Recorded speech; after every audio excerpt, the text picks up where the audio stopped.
Everyone, మనం ఈరోజు ఈ వీడియోలో బీహార్ రాష్ట్ర ముఖ్యమంత్రి గారి గురించి విందాం. నితీష్ కుమార్ గారు ఎన్నోసారి ముఖ్యమంత్రిగా ప్రమాణం స్వీకారం చేశారు. తను ఎన్ని పార్టీలు మారారు, ఎన్ని కూటమిలు ఏర్పాటు చేశారు, మరి కేంద్ర ప్రభుత్వంలో ఎన్నిసార్లు మంత్రిగా చేశారు అన్నదే ఈ వీడియో. నితీష్ కుమార్ గారి గురించి మనం ఈరోజు విందాం. మరిన్ని వీడియోల కోసం మా ఛానల్ని సబ్స్క్రైబ్ చేసి బెల్ ఐకాన్ని క్లిక్ చేయండి. నితీష్ కుమార్ గారు 1951 సంవత్సరంలో మార్చి 1వ తారీఖున బీహార్ రాష్ట్రంలోని బక్తీపూర్లో జన్మించారు.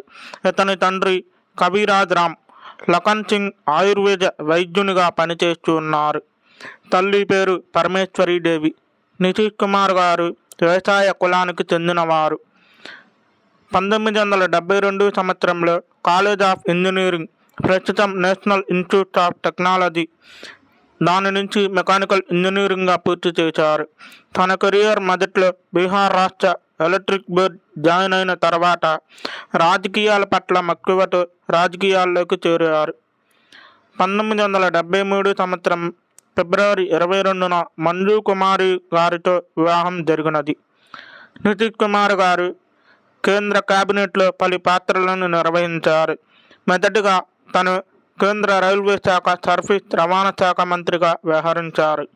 ఆ తర్వాత 1998 సంవత్సరం 1998 సంవత్సరం 99 మధ్య అటల్ బిహారీ వాజ్పేయి ప్రభుత్వంలో కేంద్ర వ్యవసాయ శాఖ మంత్రిగా వ్యవహరించారు. 1999 ఆగస్టులో జరిగిన రైలు ప్రమాదానికి బాధ్యత వహిస్తూ తన మంత్రి పదవికి రాజీనామా చేశారు నితీష్ కుమార్ గారు. అతను మంత్రిగా వ్యవహరించిన కొద్ది కాలంలోనే రైల్వే శాఖలో పలు వివాదాలకు మార్పులు తీసుకువచ్చారు. దీంట్లో ముఖ్యంగా ఇంటర్నెట్ సదుపాయాలు, రైలు టికెట్ బుక్ చేసుకోవడం వంటి గమనార్హం. తత్కాల్ టికెట్ను బుకింగ్ కూడా తన మంత్రిగా ఉన్న సమయంలో ప్రవేశపెట్టారు. ఆ తర్వాత సంవత్సరంలో కేంద్ర వ్యవసాయ శాఖ మంత్రిగా నియమించబడ్డారు. 2001 నుండి 2004 సంవత్సరం మే వరకు మళ్ళీ కేంద్ర రైల్వే శాఖ బాధ్యతలను నిర్వహించారు. 2004 సంవత్సరంలో బీహార్ లోక్సభ ఎన్నికల్లో నలంద స్థానం నుంచి ఎమ్మెల్యేగా పోటీ చేశారు. నితీష్ కుమార్ గారు వారు రాజకీయ ప్రయాణాన్ని ఏ విధంగా సాగిందంటే 2000 సంవత్సరంలో తొలిసారిగా సీఎం అయ్యారు.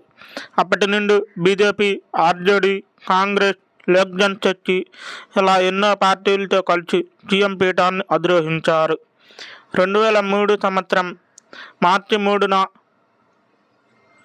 2000 సంవత్సరం మార్చి 7, 2005 సంవత్సరం నుంచి 2010 వరకు రెండోసారి, 2010 నుంచి 2014 వరకు మూడవసారి, 2015 సంవత్సరం నుంచి ఫిబ్రవరి 22, 15 నవంబర్ 19 సంవత్సరం వరకు నాలుగవసారి, 2015-17 సంవత్సరం ఐదవసారి, 17-20 సంవత్సరం ఆరవసారి, 20 సంవత్సరం 22 సంవత్సరం మధ్య ఏడవసారి, 8వసారి 2022-24 సంవత్సరం, 9వసారి 2024 సంవత్సరం నుంచి 2025 నవంబర్ వరకు ఇతను ముఖ్యమంత్రిగా బీహార్ రాష్ట్రానికి వ్యవహరించి ఉన్నారు.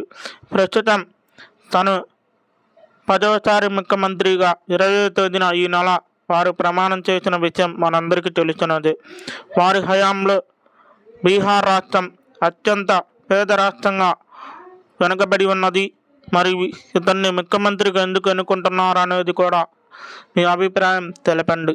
మరిన్ని వీడియోల కోసం మా ఛానల్ని సబ్స్క్రైబ్ చేయండి. Thanks for watching.